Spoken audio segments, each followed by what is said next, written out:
Rawteur, James Cameron, the Fast X executives, and even Marvel's Kevin Feige are all complaining about movie budgets, each from a different corner of Hollywood, all saying the same thing. The costs are out of control. James Cameron recently said he'd like to see the costs come down, not because he wants anyone out of a job. He said the real threat to jobs is that if the trend continues, studios may simply stop making big blockbuster films altogether. Fast X cost around $340 million to make and only pulled in about $705 million worldwide. Now, that's not a flop, but it's not a win either.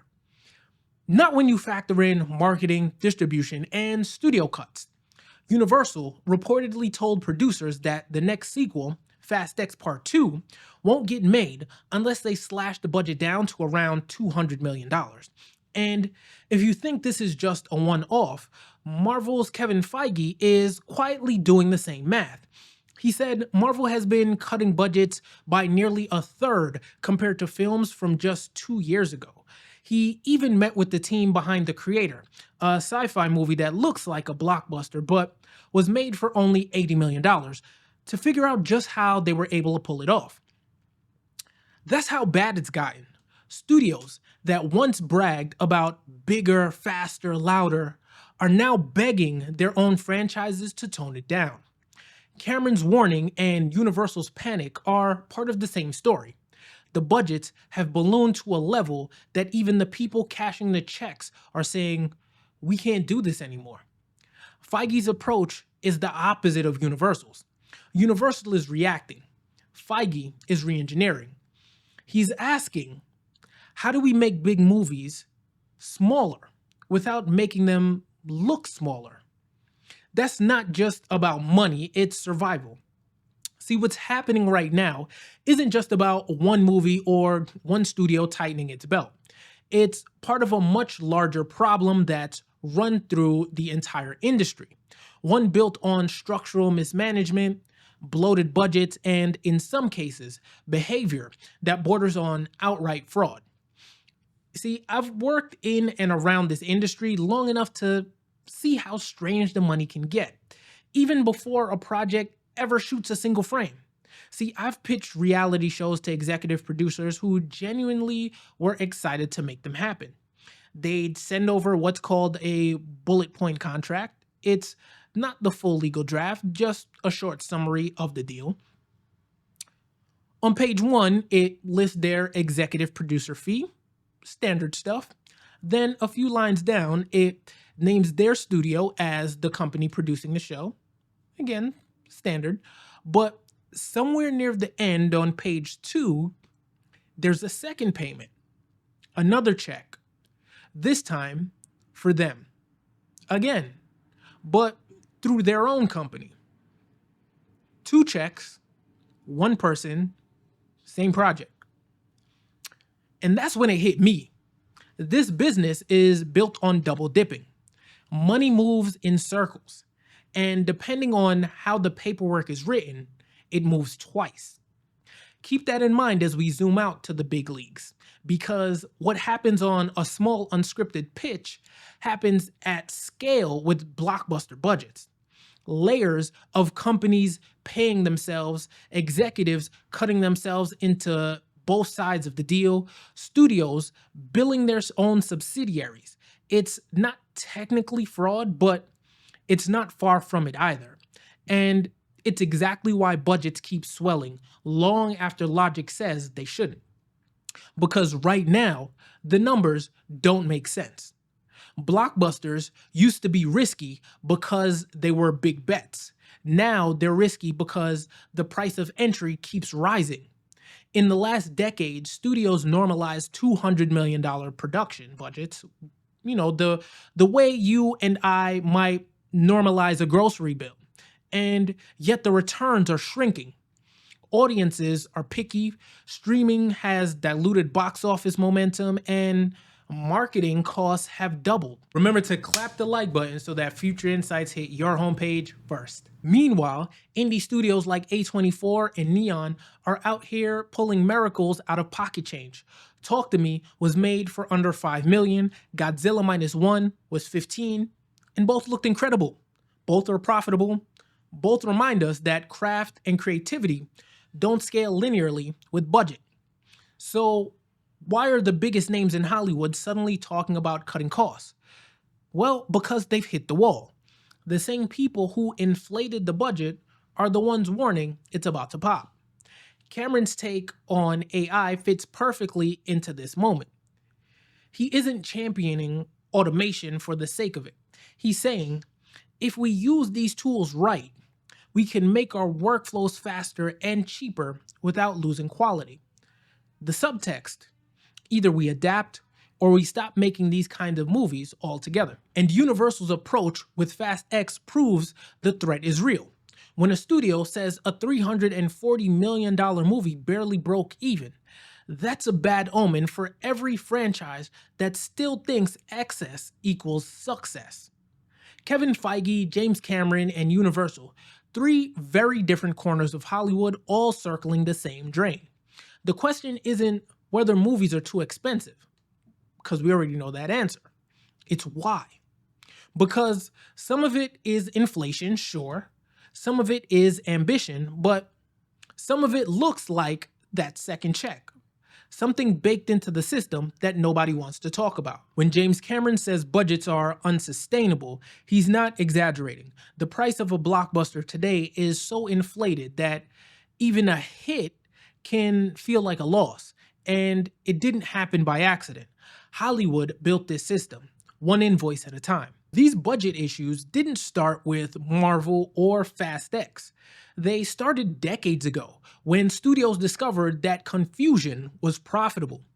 In the 1970s, Columbia Pictures president David Begelman was caught forging checks and stealing money straight from the studio.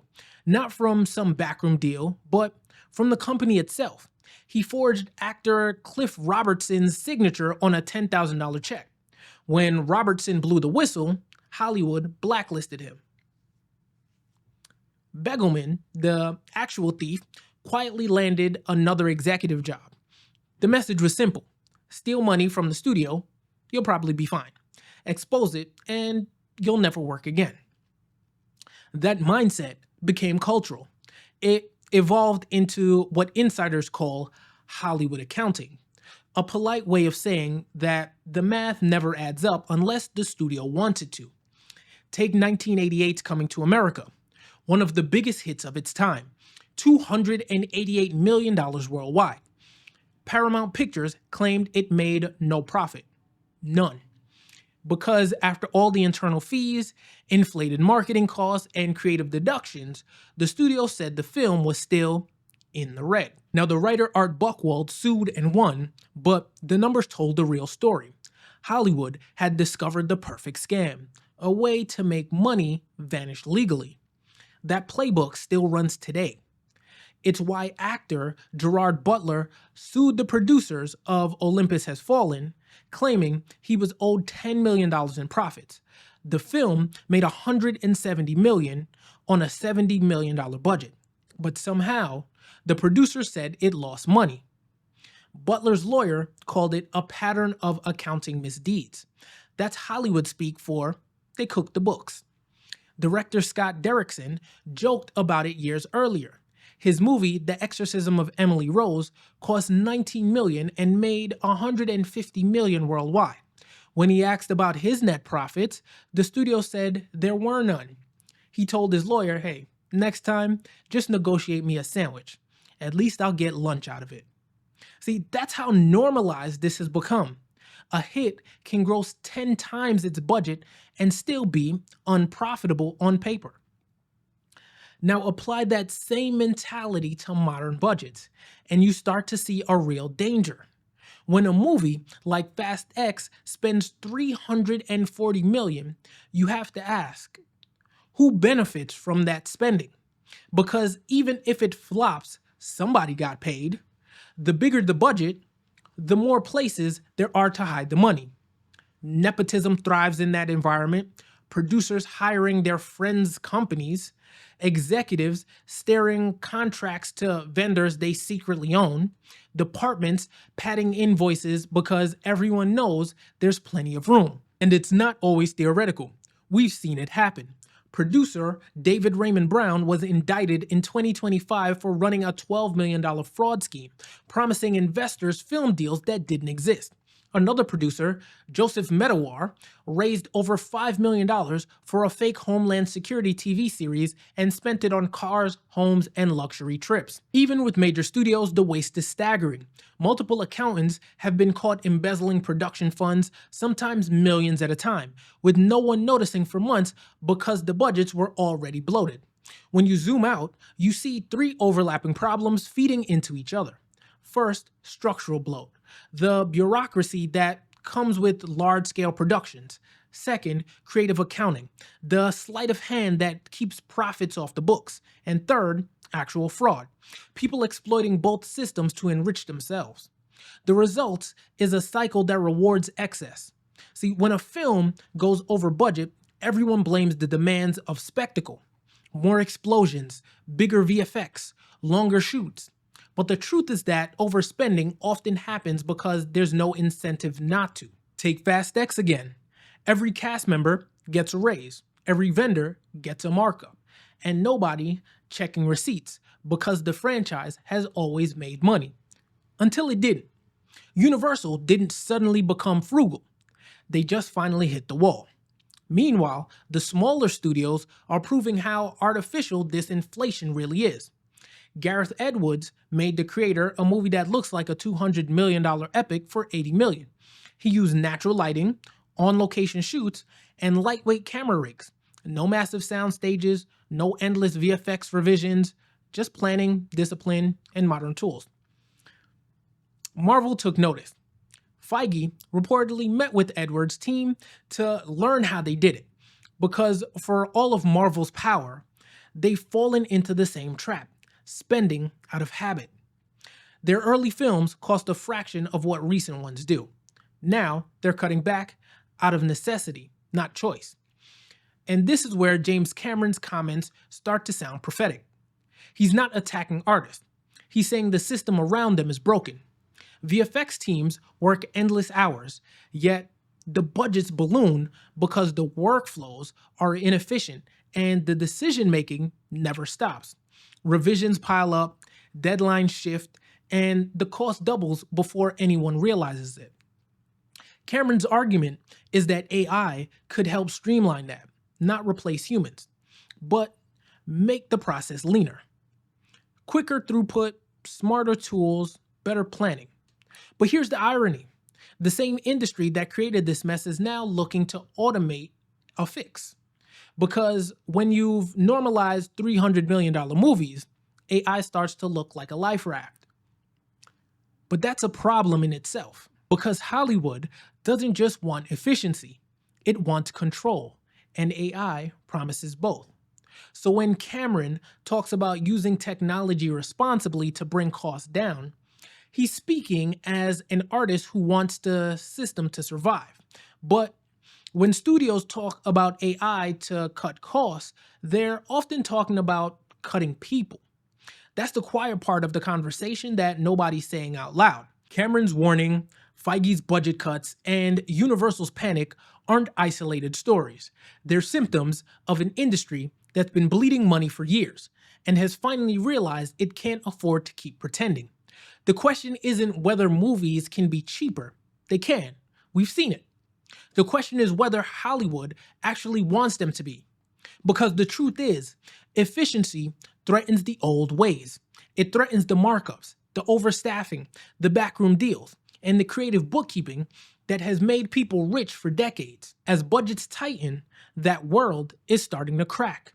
And now, the fix everyone's pointing to is artificial intelligence. On paper, it sounds practical. Smarter tools, faster workflows, fewer costs. But if Hollywood's history has taught us anything, it's that every cost-cutting measure eventually costs someone their job. James Cameron, to his credit, doesn't see AI as a replacement. He's been clear about that. He says the way visual effects artists lose work isn't from new technology. It's from studios deciding they can't afford to make the movies at all. His point is that AI can make the process leaner, not colder, more efficient, not empty. But the moment those comments hit headlines, studio executives heard something else entirely. They heard permission. They've already started experimenting with AI in previs, background generation, and even early script analysis. And of course, we all know about Tilly Norwood. Disney, Netflix, and Warner Brothers have all filed new AI-related job listings in the past year. Not because they want to innovate, because they want to stabilize their margins. And that's where the cycle repeats.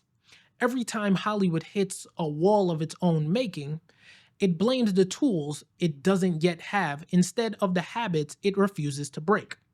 Remember the switch to digital cameras? The promise was that movies would be cheaper, faster, more flexible. Instead, they became longer, pricier, and full of endless digital revisions. The same thing happened with streaming. Supposed to save distribution costs, ended up ballooning overhead and cutting actors out of residuals. And now AI is sold as the new savior, unless you're talking about Tilly Norwood. Now, maybe it could be, but only if the people using it are willing to change how they operate.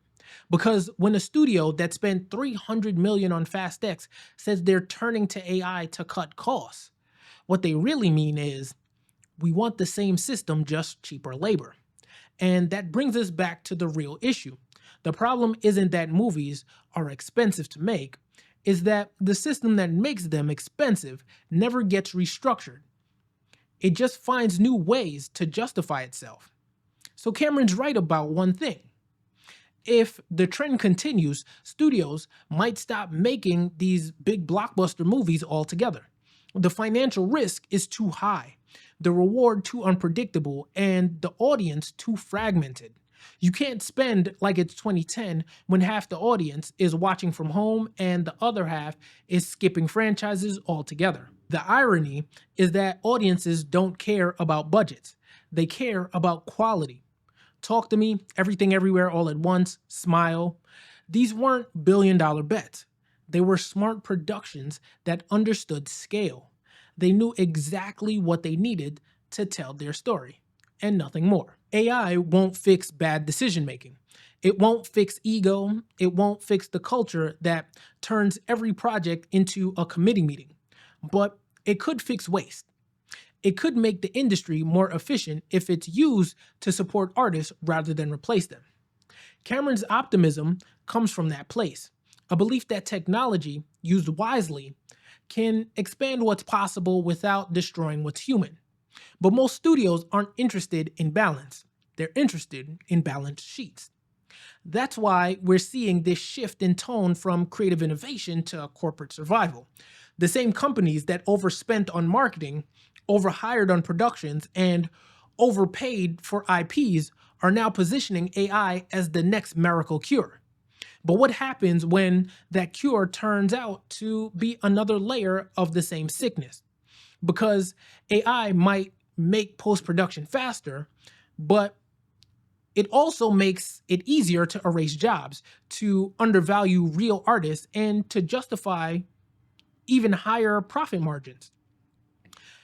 And maybe that's the quiet part James Cameron was trying to warn us about.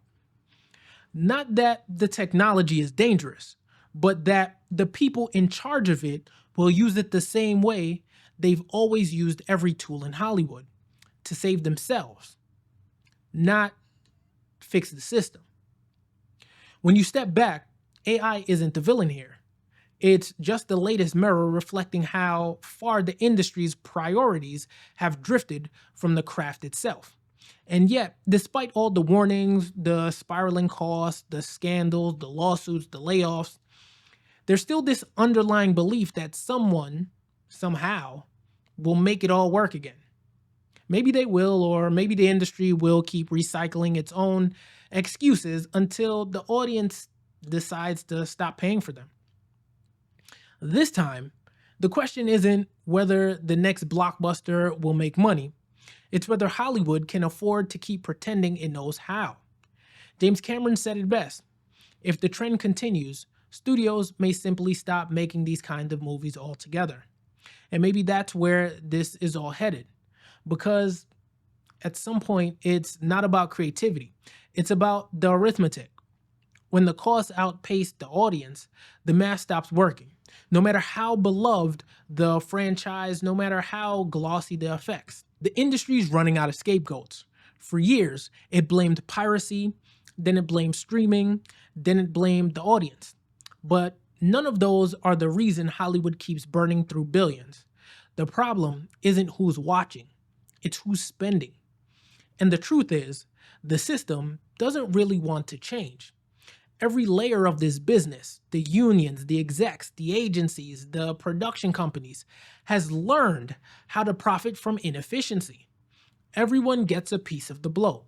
Everyone eats from the same broken buffet. So when you hear a director like James Cameron or a studio head like Kevin Feige or even a billion-dollar franchise like Fast X saying we can't keep doing this, you should listen. Because they're not just talking about movie budgets, they're talking about a business model collapsing under its own weight.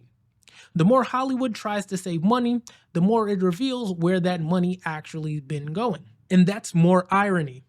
This whole system is designed to hide its own excess, to make you believe that art just costs this much now, that spectacle has a price, that creativity has a toll.